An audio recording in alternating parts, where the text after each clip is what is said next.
Buenas tardes, hoy expondremos sobre la revisión sistemática titulada Rehabilitation of Achilles Tendon Ruptures.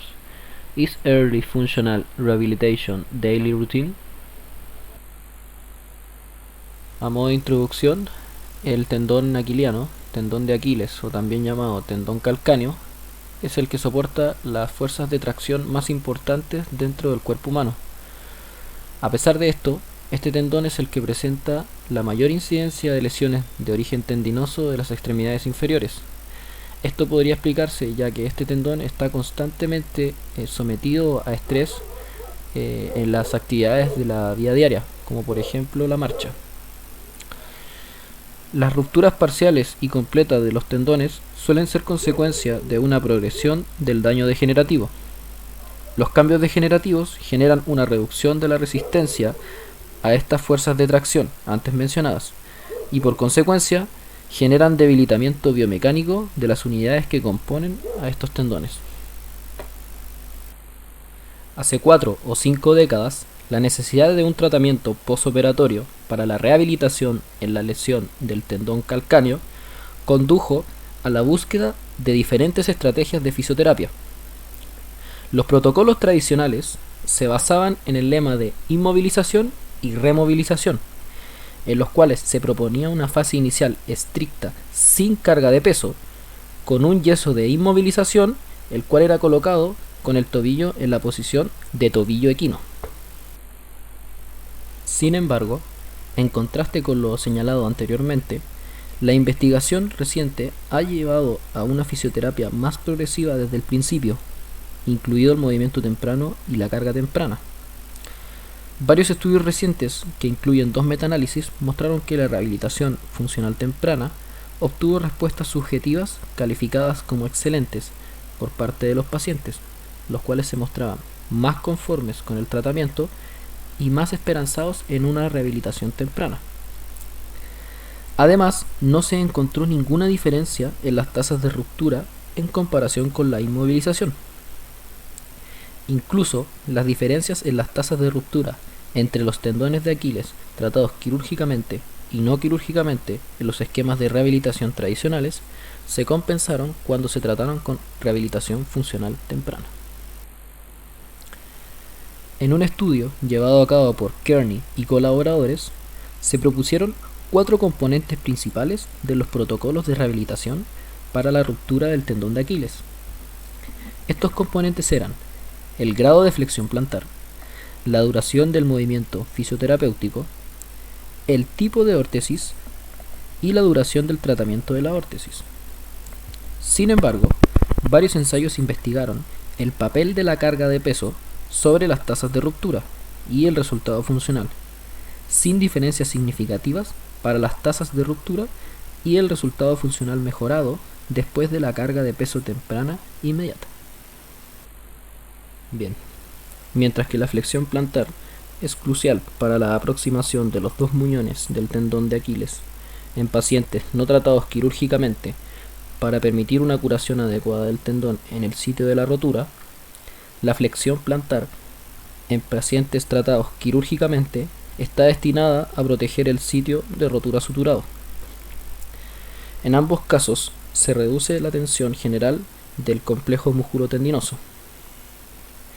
En 1980, un estudio llevado a cabo por Smart y colaboradores incluso recomendaba un periodo de 4 a 6 semanas sin carga, con hasta 8 semanas de inmovilización con un yeso colocado en un rango de entre 15 a 30 grados de flexión plantar y una restricción de flexión de 15 a 45 grados en la rodilla.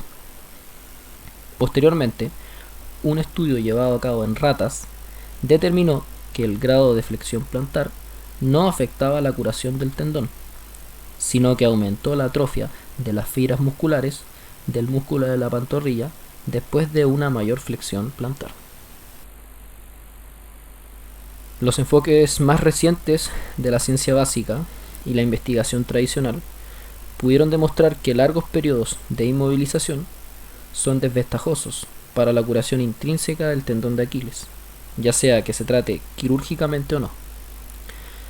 Palmes y colaboradores mostraron a través de un experimento llevado a cabo en ratones sobre tendones de Aquiles tratados quirúrgicamente, una restauración continua y significativamente más rápida de la carga a la falla, la estructura del tendón y los tenocitos interpuestos en el grupo movilizado temprano, en comparación al grupo inmovilizado. Además, la desviación del tendón disminuyó y la rigidez se recuperó con la movilización temprana.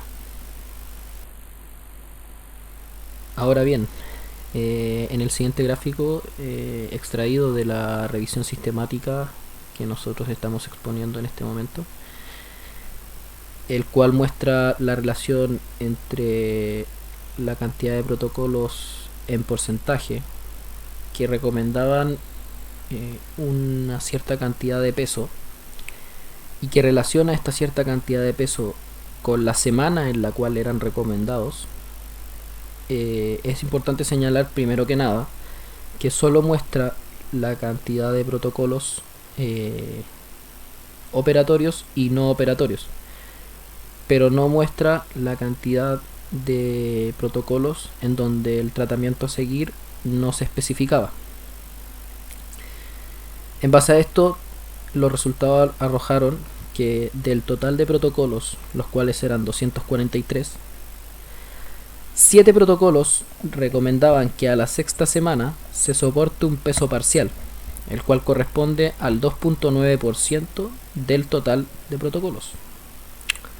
Luego, 46 protocolos recomendaban que se soportara la mitad del peso a la sexta semana, que corresponde a un 18.9% del total. Finalmente, del total de protocolos, o sea, de los 243 protocolos revisados en esta revisión sistemática, 190 protocolos dijeron que a la sexta semana se debería soportar el peso completo. 92 de estos protocolos eran de tratamiento operatorio, 23 no operatorios y por lo tanto, en base a la matemática, 75 eran protocolos en donde el tratamiento no se especificaba. Bien, los pacientes a menudo reciben instrucciones de su médico inmediatamente después del diagnóstico y luego continúan su rehabilitación en la casa con o sin sus fisioterapeutas o kinesiólogos. Por eso es que se necesita un protocolo escrito que sea claro, factible y fácil de entender por parte del paciente. Así también, la evidencia nos muestra que ha aumentado la demanda de protocolos de tratamiento individualizados que respeten los factores de riesgo relacionados con el paciente. Existen diversas influencias relacionadas con el paciente, ya sea su edad, las comorbilidades e incluso el cumplimiento del paciente con el protocolo de rehabilitación.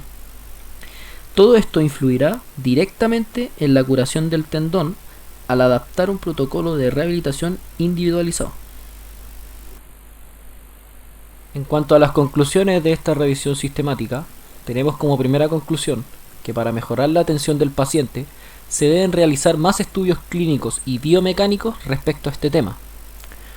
Otra conclusión de esta revisión sistemática es que solo algunas instituciones utilizan la rehabilitación funcional temprana dentro de sus protocolos de rehabilitación para este tipo de lesión. Así también, tenemos que al momento de desarrollar un protocolo se debería tener en cuenta las características propias de cada paciente. Otra conclusión extraída de esta revisión es que es difícil deducir un gold estándar para la rehabilitación de las roturas del tendón calcáneo tratadas quirúrgicamente y no quirúrgicamente. Como última conclusión, tenemos que este estudio podría ser utilizado como base para diferentes ensayos controlados prospectivos aleatorios para optimizar la rehabilitación en la lesión del tendón calcáneo. Finalmente, estas son las referencias utilizadas para esta presentación. Muchas gracias por su audiencia.